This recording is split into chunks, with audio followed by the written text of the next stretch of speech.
cair, kalau guru tuang ke gelas, nanti bentuknya dari ini tadi bentuknya apa bentuknya? Botol. Terus pindah ke gelas menjadi bentuknya gelas. Jadi kalau benda cair itu wujudnya bisa berubah sesuai dengan tempatnya. Kalau spidol bisa berubah enggak? Enggak. Ini namanya apa? Padat. Meja apa? Berapa? Padat. Berarti kalau padat itu bentuknya tidak bisa berubah. Kalau gas, coba Mas Arsya maju ke depan disebut. Ayo sih, keluar dari Pak Abdul. Nah, yang disebut Mas Arsya ini yang ditiup. Ini namanya apa? Coba apa? Gas. Gas bentuknya berubah apa enggak? Jadi anak-anak sudah tahu ya wujud benda itu ada tiga. Yang pertama benda padat, cair, gas. Kalau benda padat bentuknya tidak berubah. Volumenya gimana? Volumenya, bentuknya. Oh benar, bukan volume, bentuknya tidak berubah. Kalau meja dipindah ke sana tetap jadi meja. Bentuknya tetap sama. Kalau cair yang ini tadi ditaruh di botol bentuknya jadi botol. Ditaruh di gelas bentuknya jadi gelas. Jadi bentuknya berubah sesuai apa tempatnya. Kemudian gas. Gas bisa disebut Mas Arsya ditiup di balon, bentuk balon yang besar. Terus ditiup Mas Arsya di plastik, berbentuk plastik. Jadi kalau wujud gas itu bentuknya berubah sesuai apa? Tempatnya. Jadi sama seperti apa? Benda cair. Coba contoh, 3 contoh benda berwujud padat di lingkungan sekolah. Kira-kira apa aja nih? 3. Ada apa? Meja, kursi, apa? Pintu, boleh. Kalau cair ada apa? Air, teh, terus apa lagi? Susu. Terus kalau gas, contoh 3 benda apa? Gas.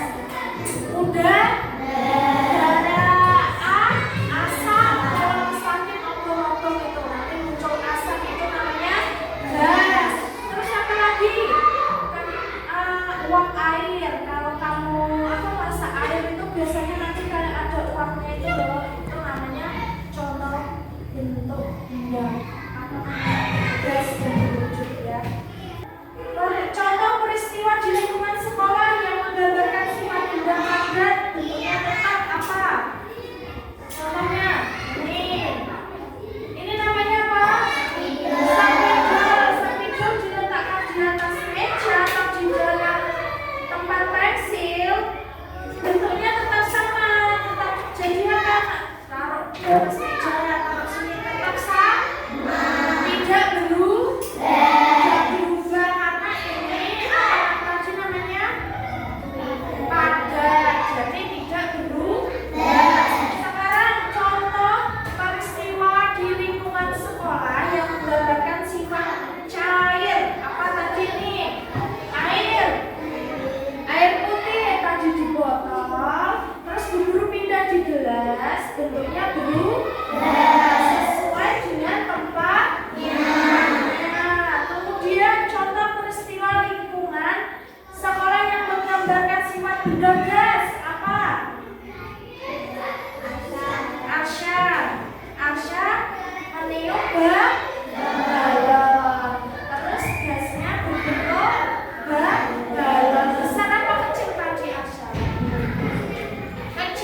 belajar IPA, sekarang kita belajar IPS tentang kerjasama.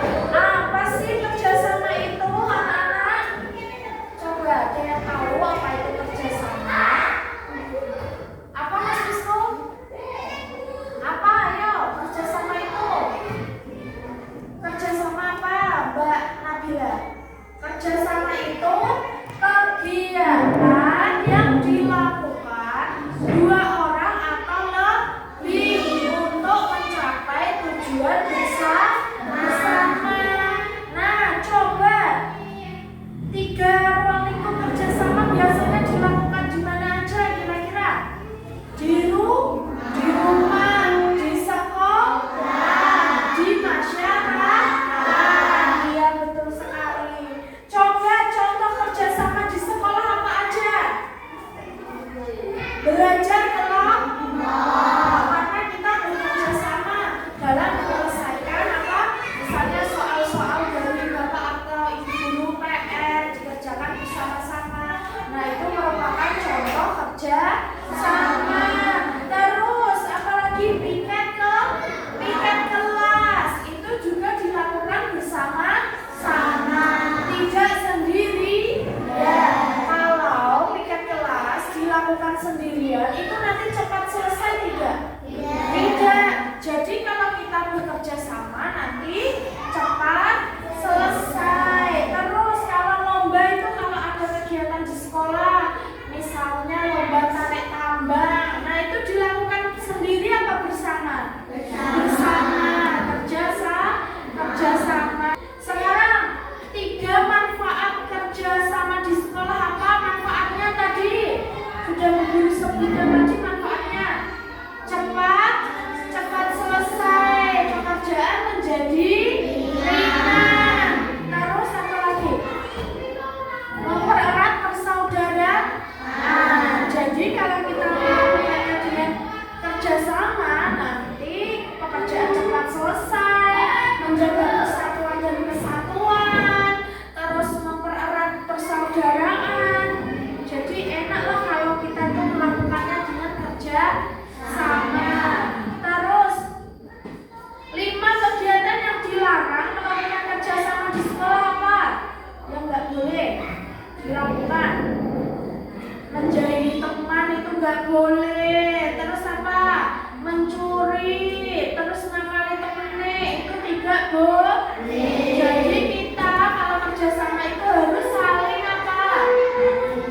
Menjaga apa? Persatuan kita, orang itu pokoknya. Terus piket misalnya, kamu piket juga, aku piket, memang nggak boleh. Kira-kira hewan apa yang suka bekerja sama? Coba sebutkan. Hewan apa? Si biasanya rame-rame. Semut, terus apa lagi? Rayap, tahu rayap? Itu kesukaannya Pak David. Terus lebah itu mesti juga bareng-bareng. Kalau ada rumah itu namanya bisa juri tawon, itu mesti kan banyak tawonnya. Lagi, terus syaratnya melakukan kerjasama apa? Jelas syaratnya untuk menghasilkan keuntungan. Karena kalau kita kerjasama kita punya untung, pekerjaan cepat selesai, nggak capek. Karena bareng-bareng kan, jadi enak kita menghasilkan keuntungan dan sukarela. Sukarela itu apa? Ikhlas. Kita melakukannya harus ikhlas ya. Jadi hari ini kita belajar apa tadi?